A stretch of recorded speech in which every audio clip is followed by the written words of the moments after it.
I seek this office not because I enjoy politics. I really don't. And believe me, I don't seek this office because I relish or love campaigns, though I will run aggressively. I do not run to run against anyone or anything. I run because I hear a call to service. I do not pretend to have all the answers. All I can pledge is to do my best to help my community and to help make Vermont a better place to live. I pledge to stand for you, by you, with you. And if I'm fortunate enough to be elected and privileged to serve you, I ask you to measure me by the following. Ask yourself this simple but important question. How are the children? Are the children better off before Dave served or after? So how are the children? Today, some 1,000 children in Vermont are wards of the state because they were abused and neglected. Today, some 12,000 children are fed each month through our community food shelves, and another 1,000 seek refuge through our battered women's network every year. Some 4,000 go to bed every night with their mom or dad in prison. We can do better. There will be some who advise that to measure myself against that which I really don't control is unwise and setting myself up for failure. If public officials do not hold themselves accountable for public outcomes, who will? Stand with me. Stand with our children.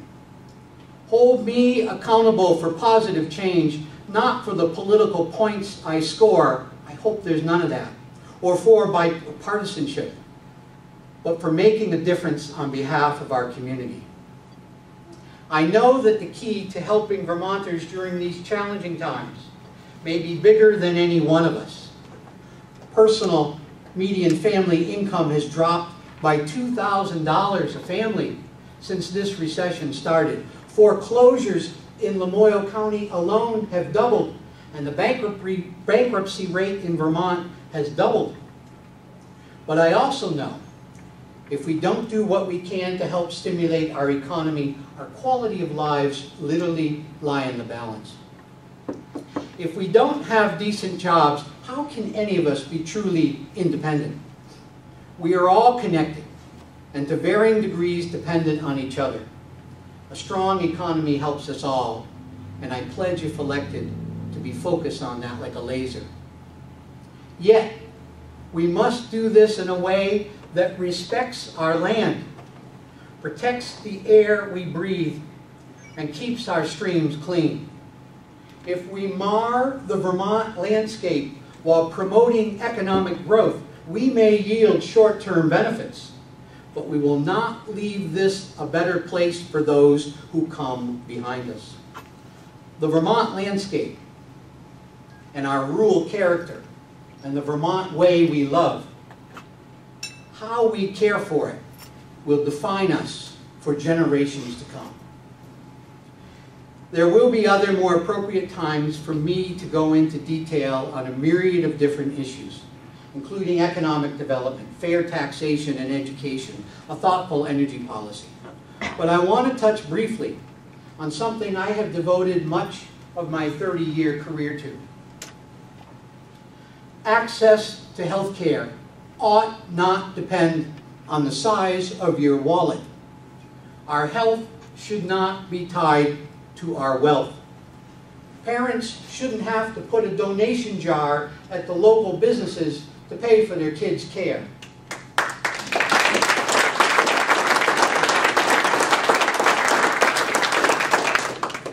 In a civilized society, all of us must have access to care. Our challenge, our obligation, is to make that care affordable rising healthcare costs are threatening our economic well-being as healthcare consumes more of our resources. We must help rein in costs. The answer lies not in hurting our hospitals, our doctors, our nursing homes, our home health agencies, our mental health centers.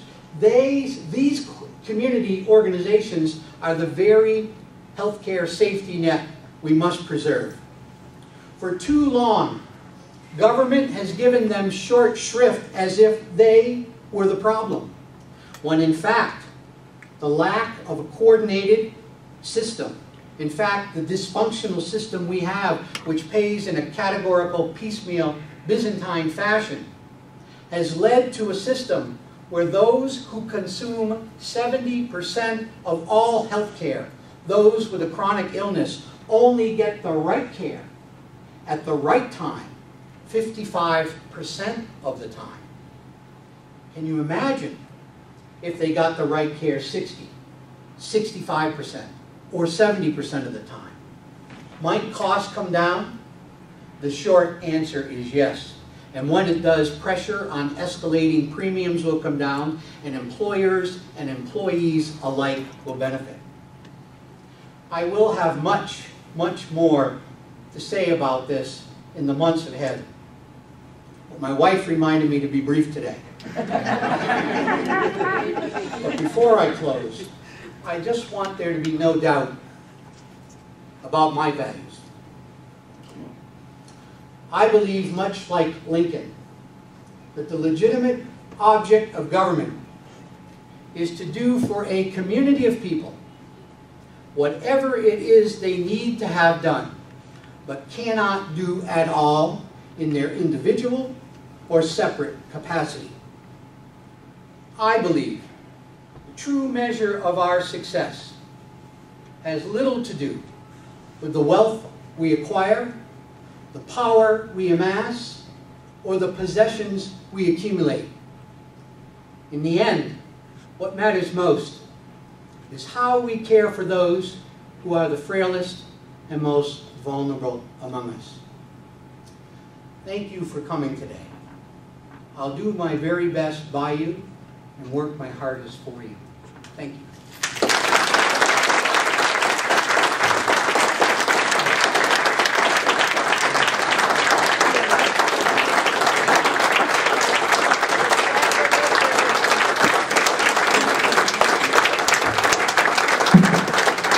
One last song to close this out.